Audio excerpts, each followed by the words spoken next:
we're talking in the context of like multiple world religions, then what happens to people that believe in like the same moral code as Christianity? Like, say Hinduism, they have the same moral code of consciousness and do good in the world, but they don't believe in the same God. Are they punished in the same way as non-believers? Or like, what happens to them and what are the consequences of different religions, who's right and who's wrong? Two students corner Cliff with questions that most people are afraid to ask out loud. If Jesus is the only way, what happens to billions of people who never heard his name? Harry steps forward first, calm but direct, challenging the very foundation of exclusive religious truth. Then Gabriel pushes deeper. What about Hinduism? What about Islam? What if they all point to the same God? Cliff doesn't dodge. He walks straight into the contradiction. Jesus and Muhammad cannot both be right. One claims to be God, the other says he is not. Both cannot be true at the same time. The evidence, Cliff insists, must decide. But here's the question nobody in that crowd expected him to answer, and the answer will surprise you. Hi, my name's Cliff. What's your name? Gabriel. Harry? Gabriel. Tom. Gabriel. This is a 10, something. Okay, good. You're right. Okay, not only am I being rude to you, Gabriel, I'm being incredibly arrogant. I think I know your name better than you do. What a joke, right? What a total farce. The only way I'm going to have the privilege of getting to know Gabriel is if Gabriel opens up and tells me the truth. If you're silent, or if you play games with my head, I'm never going to have the privilege of knowing Gabriel. If that's true between Gabriel and Cliff, how much more that is true between God and Cliff? I'm not smart enough to figure out Gabriel, and I'm definitely not smart enough to figure out God.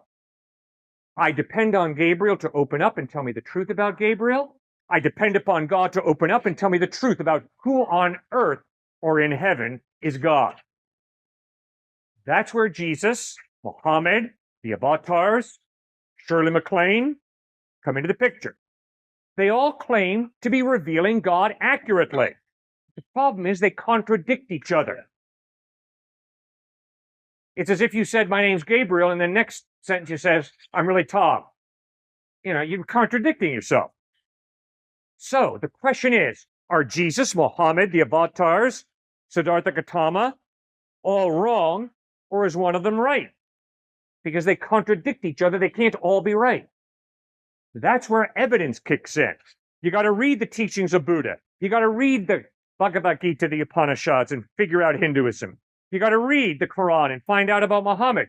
And I'm standing here saying, please read the New Testament Gospels and figure out, does the evidence point to Jesus Christ being reliable or does it not? Does that make any sense? That other texts aren't as reliable, like they don't have as much evidence or as much proof or as much validity behind them as the Bible? Is that what you're trying to get to? No, very good. Very good question. No, sir. I think the evidence is the Quran, teachings of Siddhartha Gautama Buddha, the Vedas and Upanishads are all very accurate. Now read them. Because the question is Muhammad reliable or is Jesus reliable? And although they agree on many points, they contradict each other on other points. So they both can't be true. So do you just pick one and hope it's right? No, you gotta study. I'm sorry, I can't do this homework for you. You gotta study. You're saying there's some points that are, I guess, accepted amongst like all disciples or whatever they were, the teachers. But then you're saying there's some that contradict. Yes. So are you saying, okay, would those contradictions be a different interpretation of what the God is supposed to be relaying through them? Or do you think that's like a personal bias in the sense of their personal interpretation of what it's supposed to be and the way they relay it kind of? Great question. All right, we'll put it right out in front. In the Gospels of Matthew, Mark, Luke, and John, Jesus claims to be more than a man. He claims to be God in human form. In the Quran, Muhammad repeatedly says, Jesus is not God. So who is he? Is Jesus God in human form, or is he just a good prophet the way the Quran teaches? That's a contradiction. Are we all agree on that? Is that a contradiction? Jesus is not God. Jesus is God. That's a contradiction. They both can't be right. Either Jesus is not God or he is God. Second point, which gets to your question, which was excellent. Islam, Judaism, Hinduism, and cultural Christianity in the wonderful nation of Texas. All of these teach, do good, and then God owes you. Do good, pile up good karma, and you'll get a better next reincarnation. Be a good old boy. Be a nice lady. And then God owes you. Jesus Christ contradicts all of that. Jesus says, I bled and died on a cross to give you forgiveness, grace, the gift of eternal life, which contradicts the idea you do a bunch of good, and then God owes you heaven, nirvana, whatever. See, so that's a fundamental contradiction.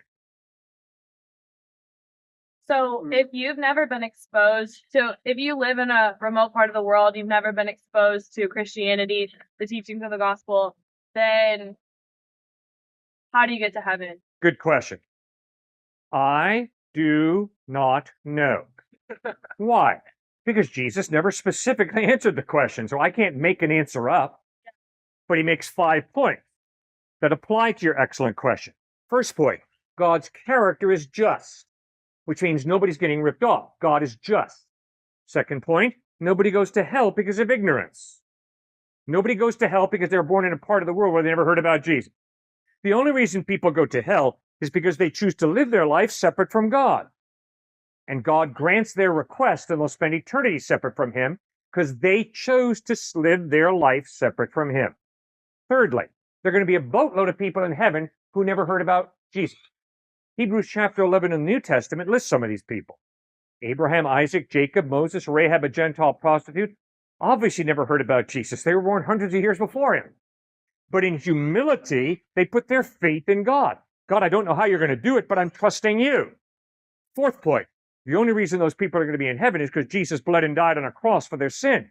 Nobody's going to be in heaven, according to Christ, because they did enough good, so God owes them.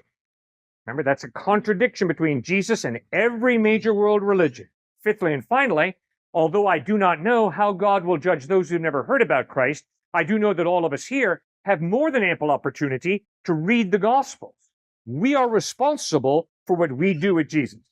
I'm still a little confused on the contradiction of between the religions, I guess. It seems to me like it's very centered around Jesus Christ, I guess. Anything that kind of goes against him, you've kind of been labeling as something that can't coincide with Catholicism or Christianity just because of him. Even like, what if other more than 2 or 3 religions have the same belief, I guess, but that one belief goes against that belief in Jesus and Christianity and Catholicism, even though it's only one religion standing against it? It seems to me you just kind of put that at the center of it rather than kind of give it all an equal chance, I guess, in the form of the contradictions that you were explaining.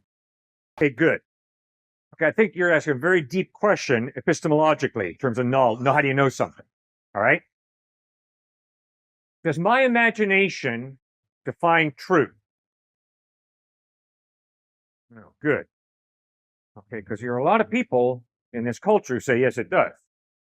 You will often hear the statement, perception defines reality. Thomas theorem in a sense, yeah.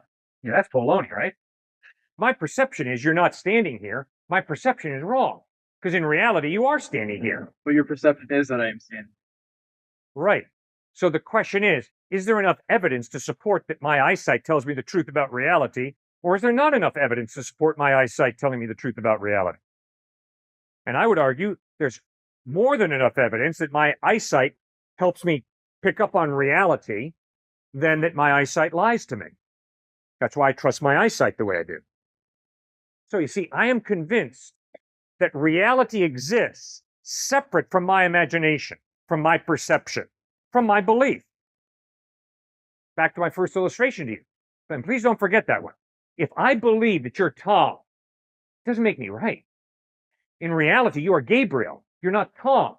And if I go around calling you Tom, I'm probably rude, arrogant, but I also just might be totally out of touch with reality, smoking something you don't want to smoke. Okay? So, the same thing is true with God.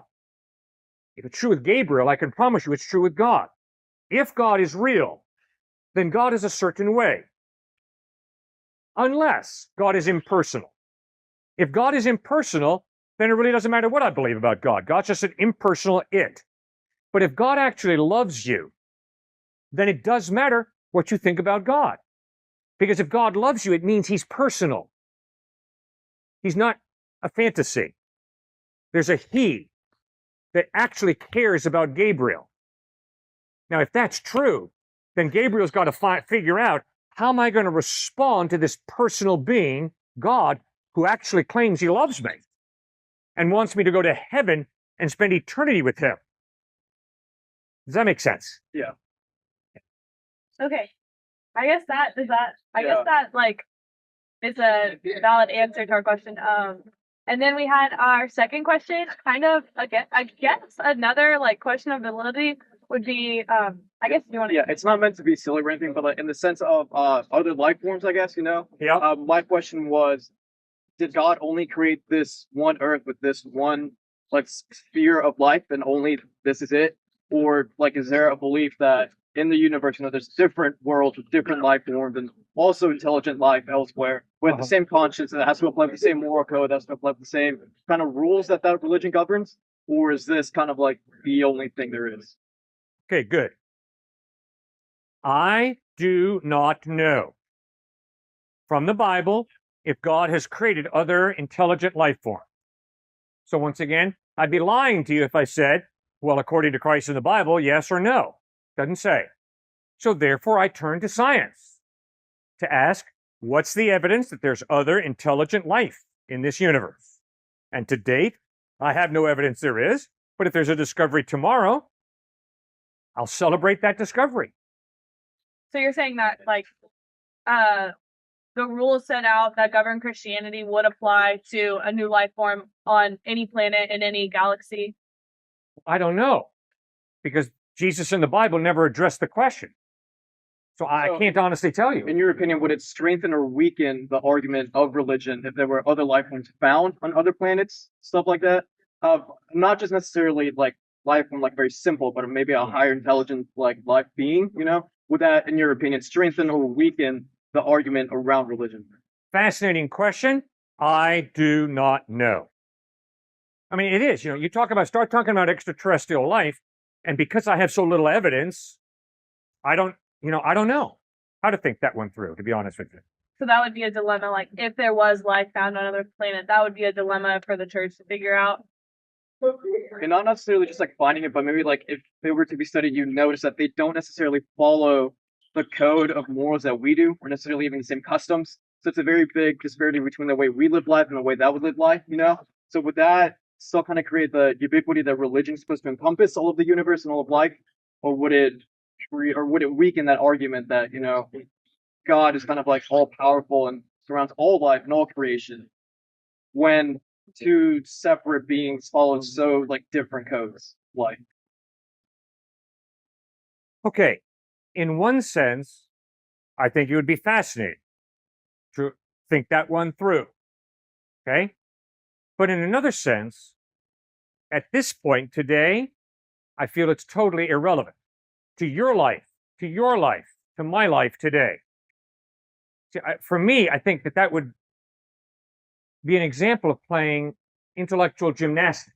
right. I get that it's very like a big hypothetical, you know. Right. No big basis to kind of like start jumping to that conclusion. Right. But at the same sense, it's kind of based on that faith belief that you were talking about earlier, of like the faith of like believing there might be something of the same type of order thinking that we have. In the same way that you have faith in the belief that way back then there was a resurrection of somebody of the same higher order thinking that we had, somebody mortal, but in the sense he was also partly God, correct? So he was himself immortal in that sense. Okay. I am convinced that there is an eternal being, God. I'm convinced that there's only one. So yes, if I discovered other life on other planets, I would be interested in understanding their awareness of God's existence as the creator. Okay. I get what you're saying. So I guess it comes down to, it's just too hypothetical of an answer, but and then it comes down to opinion of like how you would handle that hypothetically. So I guess we'll move on to the third one. Okay. So our third question was kind of like a logic one that I had grown up with and it never really made sense to me. But we were talking about the Virgin Mary and like how do Christians answer when people say like is the Virgin Mary completely valid because she was claiming to be a virgin and like God had sent Jesus to her, but could she have been lying about that? So, like, does that interrupt the validity of her claim that she had the Son of God? Okay, good question. Obviously, Mary could have been lying. Obviously, she could have had sex with somebody else and had a baby. That's possible. The reason that I am convinced that she was a virgin is because that is what Jesus held to. It's what those who knew Christ, the eyewitnesses, held to. And the evidence is that Jesus was really in touch with reality. What's the evidence? Bottom line, it's real simple. Gabriel, if you die and rise from the dead, I promise to listen very carefully to absolutely everything you have to say. If you die and rise from the dead, the overwhelming evidence is you got a handle on reality like nobody else. So if you tell me you were born of a virgin after you rise from the dead, I'll trust that. Do you think it's a little too illogical maybe to follow maybe a big phenomenon that has never occurred or been observed, especially like back way in those times where maybe there wasn't so much study about kind of like the function of life and the way it works? And do you think it was a little misleading to follow that one big phenomenon and whatever stemmed out of that to just believe what it like said to be just because of the I guess the circumstances of the extreme happening? You bet. Okay, if atheism is true, there is no God, then obviously a virgin birth is stupidity. But you see, what an atheist is doing is they're limiting reality. They're saying all of reality is matter and energy, and therefore there is no supernatural hand that can extend out and change a law of nature and perform what you and I call a miracle. I instead, as a theist, say, no, the evidence is there is God. Therefore, what's a miracle? A miracle is the Creator who put together the natural laws, reaching in, changing what you and I know to be a natural law, and performing what you and I call a miracle.